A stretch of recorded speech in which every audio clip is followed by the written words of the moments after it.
Gondongan atau parotitis disebabkan oleh infeksi virus pada kelenjar ludah atau air liur. Tidak hanya menimbulkan rasa sakit, penderita gondongan pun bisa kesulitan bicara, menelan, atau mengunyah. Beberapa bulan terakhir ini kasus penyakit gondongan mulai meningkat di beberapa kota di Indonesia, khususnya di kalangan anak-anak. Anak-anak yang berusia 2 hingga 12 tahun menjadi kelompok yang paling rentan terinfeksi.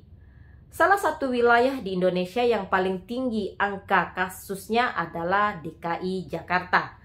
Dari data Dinas Kesehatan DKI Jakarta saja memperlihatkan adanya 1.234 kasus gondongan pada periode Januari sampai Juni 2024.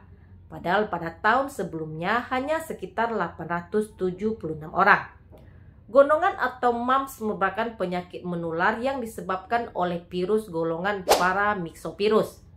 Bila terinfeksi virus tersebut, maka akan membuat terjadinya pembekakan pada kelenjar parotis, yaitu kelenjar ludah di dekat telinga. Dan dalam beberapa kasus dapat memicu komplikasi yang lebih serius. Virus penyebab gondongan memang mudah menyebar dengan cepat melalui air liur dan barang yang terkontaminasi oleh liur anak yang tengah sakit. Penularan gondongan seringkali terjadi dengan cepat di tempat penitipan anak, sekolah, atau di mana banyak anak berkumpul dalam ruangan yang sama, berbagi peralatan, dan berinteraksi dekat satu sama yang lainnya. Dan gejala gondongan biasanya muncul 16-18 hari setelah infeksi. Namun periode ini dapat berkisar antara 12-25 hari setelah infeksi. Lalu bagaimana cara penularan dari gondongan ini pada anak?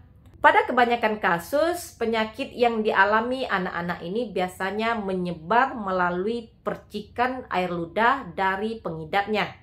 Misalnya ketika anak tersebut batuk dan juga bersin. Menurut para ahli di National Health Service UK, cara penularan gondongan tak ubahnya dengan pilek dan juga flu. Tetesan air liur atau droplet dari penderitanya yang terhirup oleh orang lain adalah penularan yang paling sering terjadi. Ada beberapa cara penularan gondongan lainnya, seperti melakukan kontak langsung dengan pengidapnya seperti berciuman. Kemudian menyentuh wajah setelah menggunakan atau menyentuh benda-benda yang sudah terkontaminasi virus tersebut. Dan berbagi alat makan dan minum dengan pengidap gondongan. Upaya pencegahannya perlu dilakukan sedini mungkin dengan cara menghindari kontak langsung dengan penderitanya.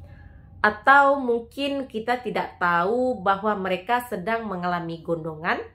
Teman-teman bisa mencuci tangan dengan sabun secara teratur. Menggunakan dan membuang tisu saat bersin. Tetap di rumah, tidak sekolah, setidaknya 5 hari setelah gejala pertama berkembang. Dan bukan hanya ditandai dengan pembekakan kelenjar parotis saja, gejala gondongan yang dialami pengidap bisa berkembang dari waktu ke waktu.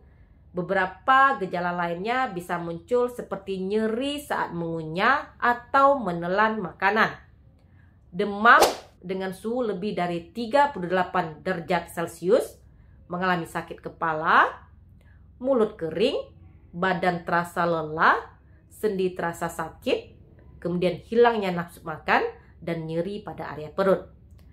Jika bunda-bunda semua melihat si kecil mengalami gejala-gejala tersebut, segeralah hubungi dokter untuk mendapatkan penanganan yang tepat. Pencegahan gondongan yang paling tepat adalah dengan melakukan vaksinasi MMR. Memberikan vaksinasi MMR pada anak-anak adalah langkah utama dalam mencegah gondongan. Vaksin ini tidak hanya melindungi dari gondongan, tetapi juga penyakit campak dan juga rubella. Biasanya vaksinasi MMR diberikan dalam 2 dosis, yakni pada usia 15-18 bulan dan usia 5-7 tahun atau 4-6 tahun. Kemudian harus menjaga kebersihan diri. Menjaga kebersihan diri merupakan hal penting dalam pencegahan gondongan. Melakukan cuci tangan secara teratur dengan sabun dan air mengalir akan membantu menghilangkan kuman dan virus yang mungkin ada pada area tangan. Kemudian tentunya tidak berbagi peralatan makan dan minum. Jadi bunda-bunda semua ingatkan kepada anak-anak untuk menghindari berbagi peralatan makan dan minum dengan teman yang ada di sekolah atau yang ada di sekitar rumah. Hal ini untuk mengurangi resiko kontak langsung dengan air liur yang bisa menjadi media penularan. Kemudian tentunya menerapkan etika batuk yang efektif. Menjelaskan etika batuk juga merupakan langkah penting dalam mencegah gondongan. Menutup mulut dan juga hidung dengan tisu saat batuk dan bersin dapat mencegah penyebaran air liur yang mengandung virus tersebut. Dan jangan lupa untuk menjaga lingkungan tetap bersih. Demikian video saya kali ini, semoga bermanfaat. Jangan lupa untuk di like, komen, dan di subscribe. Dukung channel ini agar lebih berkembang, biar saya lebih bersemangat mengupload video-video edukasi kesehatan lainnya. Jumpa lagi di video saya berikutnya. Stay healthy. Assalamualaikum.